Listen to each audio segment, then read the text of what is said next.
Yo no creo en las musas, ni creo en eso que se llama la inspiración. Creo que uno tiene más o menos un cierto poder de vocación, se va cargando de memorias, sabe, un escritor, yo por lo menos, para mí, que la verdad no basta, que hay que tener una memoria deformante y sobre ella construye el asunto, el tema y lo desarrolla.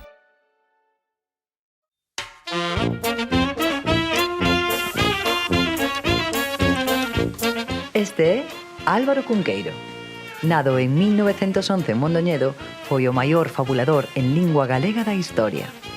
Un autor que podería considerarse un xénero en sí mesmo, cunha obra narrativa, poética ou xornalística que nos remite aos clásicos, ao mito e a un pasado máxico que tingue de fantástico o cotián. Autor cunha curiosidade insaciable, traduciu ao galego preto dun milleiro de poemas de máis de 400 autores de 40 nacionalidades distintas. Ou iso era o que pensábamos, porque agora, 4 décadas despois da súa morte, descóbrese que moitos deses textos que fixo pasar por traducións eran en realidade poemas propios asinados co nome de autores que, agora sabemos, nunca existiron. Unha grande ilusión cunqueiriana que compre investigar xa que suporá a duplicación en número da súa obra poética coñecida. Así que comecemos por Vigo, máis concretamente polo Vigo dos anos 60, pois é ali onde comeza esta historia. Álvaro Cunqueiro chega a Vigo en 1961. Ven de Mondoñedo, dende a súa cidade natal, que tamén, bueno, pois, un lugar de orixe e de sentido de moita da súa escrita. Álvaro Cunqueiro chegara a Mondoñedo en 1947, estivera nunha etapa madrileña e botou, polo tanto, na súa terra 14 anos. Eses 14 anos foron uns anos complicados, onde el mesmo se tivo que reinventar como escritor, como autor e tamén como ser humano. Foron unha particular travesía do deserto que superou precisamente pois, ca súa chegada a Vigo, que son os anos do comezo do novo esplendor do Cunqueiro que hoxe coñecemos como autor de plenitude. Nesa operación de chegada de Cunqueiro á cidade participan amigos seus como Francisco Fernández del Riego ou Xosé Díaz Jácome. Agardan por el cos brazos abertos e comeza a traballar, canda eles, na redacción do Faro de Vigo, xornal que anos máis tarde acabaría dirixindo. En Vigo, Álvaro Cunqueiro o que fixo foi reconectar co ambiente cultural e literario galeguista e participou pois nos faladoiros da cidade, nos ambientes de visitas culturais que promovía o grupo galeguista vigués, viviu os veráns intensos nas casas des amigos, pois alrededor de Nigrán, alrededor de Baiona, alrededor das zonas costeiras do hinterland vigués, e de algún modo o que fixo foi incorporarse á vida intelectual activa de Vigo, que neses momentos estaba configurando como un dos polos literarios e culturais máis potentes de Galicia, como aínda segue sendo hoxe en día. Escribiu, evidentemente, artigos literarios, pero tamén moitos textos poéticos, algúns asinados co seu propio nome, outros moitos traducidos ou escritos baixo pseudónimo ou heterónimo, pero tamén fixo prognósticos pois do horóscopo, crónicas deportivas, noticias locais, noticias de sociedade, laterais e despeces de asuntos varios. En realidade non había ninguna súa sección do Faro de Vigo no que en algún momento non puidéramos detectar algún texto de Álvaro Cunqueiro. Tanto é así que estes dous investigadores e especialistas na obra de Cunqueiro, Xosé Enrique Costas e Iago Castro, comezaron a detectar o estilo do autor en textos que en principio non deberían ser orixinais del. En particular, nas traducións que facía ao galego de poemas dos máis variados autores de todo o mundo. xa fai uns cantos anos que empezamos o baleirado das páxinas do Faro de Vigo, pois consultando a todos os anos escaneados, porque sabíamos, grazas a Quique Costas, que xa descubrira moitos materiais na súa edición de Herba aquí e a Colado 91, sabíamos que tiña que haber moito máis cunqueiro que estaba pois perdido nesas páxinas. A ver, nós en principio estábamos traballando sobre a poesía de Cunqueiro, sobre a poesía, queríamos recuperar todos os poemas que non estivesen publicados en libro en vida do autor. De repente atopamos no Faro de Vigo bastantes poemas de Cunqueiro que non estaban recollidos en libro, e atopamos algúns poemas sen sinatura que nos parecían de Cunqueiro pero que non sabíamos se eran del. Poemas, e de repente topamos tamén algúns poemas traducidos que dicíamos, como se parece isto a Cunqueiro? E resulta que empezamos a ver que aqueles autores que tanto se nos parecían a Cunqueiro non existían. O Cunqueiro ten un estilo inconfundible. O Cunqueiro sobre todo do Herba aquí da Colá, ten un Cunqueiro inconfundible, irrepetible.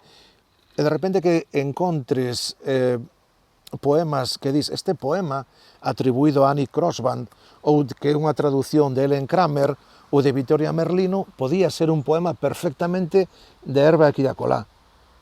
Claro, de repente continúas buscando quen son esas mulleres ou quen son eses homes, eses poetas, e ves que non existen. Empezamos a consultar con especialistas en literaturas escandinavas, con especialistas en literatura sueca, en literatura romanesa, en literatura árabe, e a todos os preguntábamos, mira, existe este autor? E a resposta era sempre, non existe. E que ademais ese nome, ese apelido, é imposible na nosa lingua. É un invento. Entón, Cunqueiro inventaba poetas para poder plasmar no diario a súa propia poesía. Por que o engano? A que se debe esta ilusión?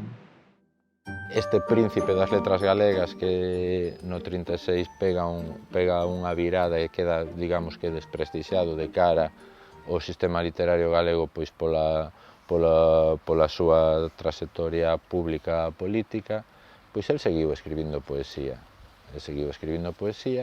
E fixo tanto en orixinais que non publicou, algúns que foi publicando co seu nome nas páxinas do Faro de Vigo e noutras publicacións, e logo con estas falsas traduccións, con estas voces fantásticas, alófonos fantásticos ou apócrifos, que si defendían ese tipo de literatura que a él lle gustaba, e que logo outra vez se puso en circulación contra o final da súa vida, e que, digamos que unha vez que se publica Con pólvora en magnolias, pois a figura do cunqueiro poeta volve a estar justamente valorada. Cunqueiro emprega estes recursos seguramente como un modo de ensayar novas fórmulas poéticas que nese momento non eran as que ou se levaban en boga na literatura galega ou se entendían como propias da súa trayectoria poética. Eu penso que Cunqueiro se servía destes pseudónimos heterónimos para precisamente abrir abano e intentar crear fórmulas de proxección poética que ata ese momento pois el polo que fora pois non practicara, non? E escribir baixo outro nome con textos que supostamente non eran seus, dáballe toda a liberdade. Ter moitas voces, moitos narradores. Isto pasa ao longo de toda a súa obra, por iso, ainda que el se consideraba ante todo poeta, é moi difícil contemplar a obra de Cunqueiro se non é como un macrotexto, porque as súas novelas non teñen unha estrutura forte definida, senón que son moitos personaxes contando pequenas historias, que é o mesmo que fai na prensa, que é o mesmo que fai nos seus retratos, o mesmo que fai nos seus poemas. E no teatro exactamente o mesmo. É dicir, a obra de Cunqueiro é unha obra total. Sorprende que haxa traducións apócrifas, en absoluto. Toda a súa obra está chea de citas traficadas, que ti vas comprobar e realmente non son exactamente así, sino que están aplicadas polo memoria deformante. Entón, todo ese magma crea nel unha identidade múltiple, unha identidade ilusionista, ti nunca sabes onde está, si parece o mago Houdini, de repente pode aparecer por calquera sitio, Porque quen é Cunqueiro? Non o sabemos moi ben. Cunqueiro é moitos, e as mil caras de Shakespeare ten un artigo Cunqueiro. Cunqueiro ten 1000 caras.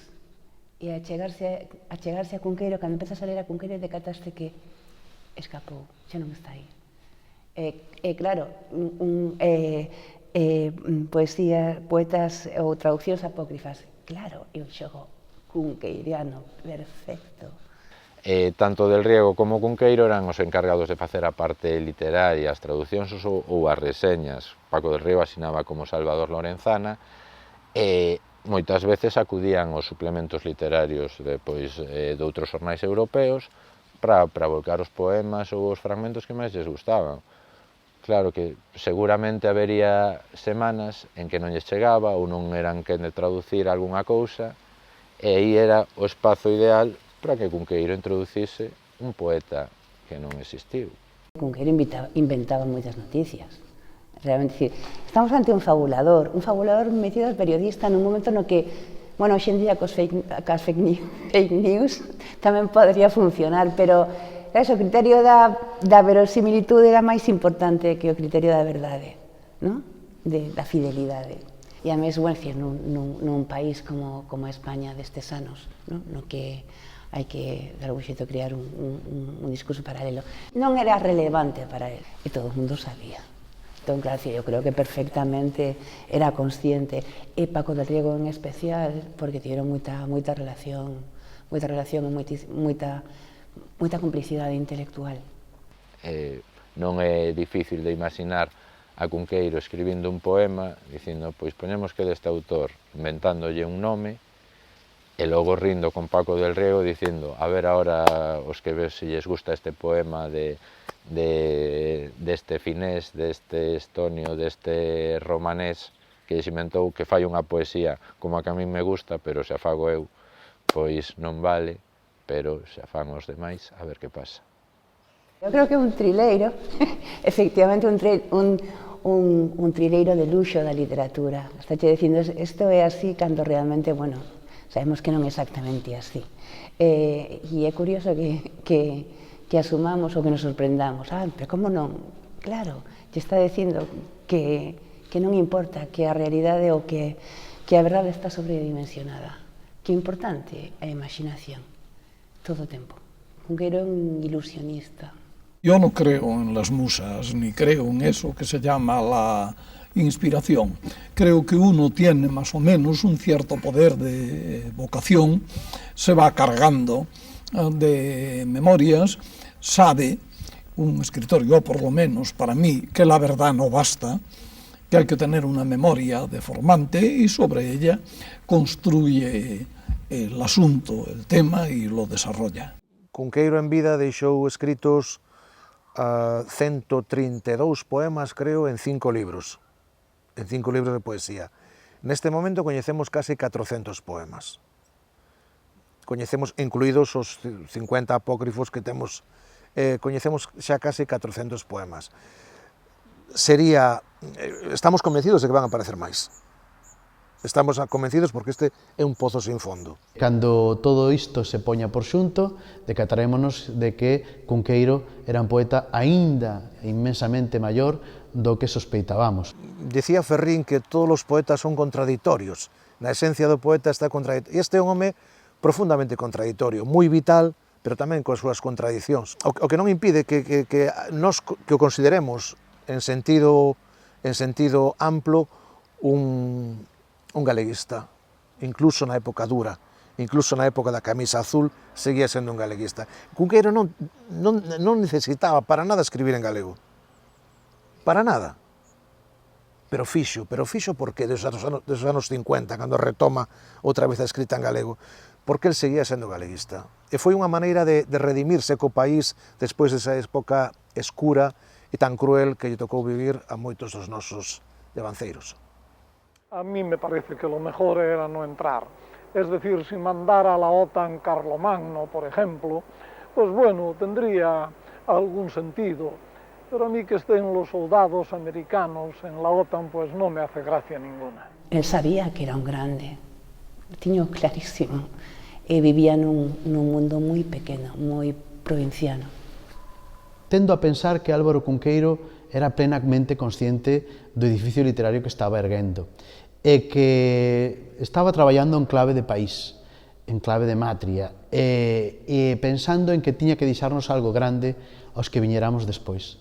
E o que fagamos os que hoxe estamos aquí ten que ser algo digno que dea relevo precisamente ao que mestres como él nos deixaron en legado.